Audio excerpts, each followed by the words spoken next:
Hello, I'm Matt from ludovox.fr, and today I'm going to give you an overview of Hollywood Death Race. So Hollywood Death Race is a racing game which happens to occur in abandoned cinema studios.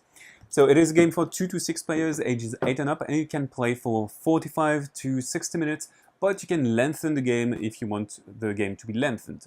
So it is a race for a team of vehicles, and you want to bring your team of vehicles beyond the finish line.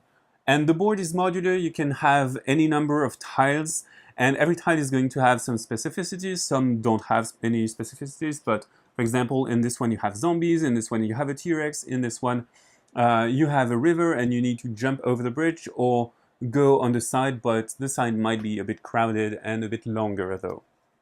So in this game you have a vehicle which is extracted from well-known universes. So for example, you have the Catmobile, you have a bike with an alien on it. So I'm not going to say the ET word. Oops, I did. And every vehicle is going to have its own card and its own figure here. So it has hit points, move value, also a vehicle class, so heavier vehicles can bump into others and smaller vehicles can double over bigger ones. And you have special powers with different gauges. So sometimes you gain energy to activate your powers and you have only one gauge per power. So it means that if you have two gauges, you need to get energy to activate every single power.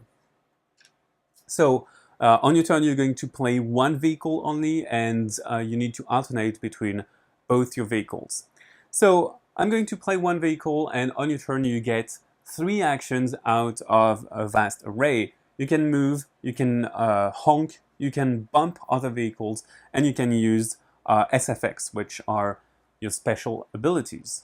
So let's imagine I'm going to move with the Catmobile here. I can move up to 5 spaces because the Catmobile has a maximum move of 5. So 1, 2, 3, 4, 5, for example. Some spaces are unreachable willingly because they are leading to dangerous terrain. If you move into dangerous terrain, you're going to lose hit points, which is not great because if you lose your last hit point, well, you have to pass your next turn. So this is kind of a setback. So then we might move on to another player, which is Maximus 1. So you might get the reference. And that player might move like 1, 2, 3, and in his move, Maximus 1 could decide to bump the Catmobile. So how to bump another player? Well, if you're adjacent to another player, which is lighter than you can choose to bump that player, and basically you're going to move that player forward in the space you choose. So for example, I'm going to move the Catmobile into the dangerous terrain, and that player is going to lose 1 hit point. And then I can resume my move. So bumping in itself can be used during your move, before your move, or after you move, but you cannot move with it. It means that if I use it before my move, I'm just going to perform it, then perform my move. You might use the SFX by spending Effixium, which is the energy. Sometimes the power is free, so the powers are widely different. You have the bike, which is ridden with an alien, and it might fly. So you have different powers here and there. So for example, the Catmobile as well can provide armor. The Ventura from Mr. A can repair itself. So you have different powers here and there. So you can get Effixium if you move onto spaces with green cubes. You can gain health or hit points if you move onto red cube spaces. And you can get props if you move on to the crate spaces. So the props are cards. They might give you Effixium, they might allow you to go faster. Sometimes it's a trap, so you lose health. So there is a lot of effects, of different effects on this. And I told you that you could honk, and honking is something that you're going to use not very often. Well, it depends on the board you are into. So for example, on this board, noise like honking doesn't have any effect.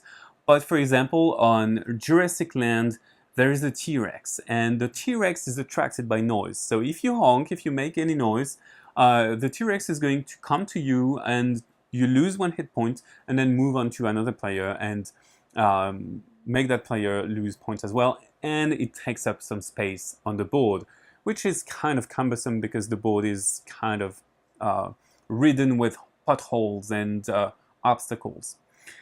There are some specific rules on this board with noise as well. If you want to get onto spaces with crates, be it crates for props, Ephyxium, or hit points, you're going to have to roll a die, and it needs to be superior to the number indicated by the red die. If it's superior, I don't make any noise, and I'm going to move the number upward. So I didn't make any noise, I get the crate. And if it's lower, I'm just going to attract the T-Rex because I made noise. So every power has different abilities. So you've seen the river. This is a mall with zombies, so you need to get rid of the zombies or try to avoid them. So you have a lot of rules with those boards. So you're going to play turn after turn, and you want to get to the finish line first with your 2 vehicles. The first player to do so wins the game. So that's it, you know almost everything there is to know about this game. So as you can see, it is a racing game which enables you to perform really crazy actions with your player boards and vehicles. Now, bye-bye, and see you on LudoVox.fr.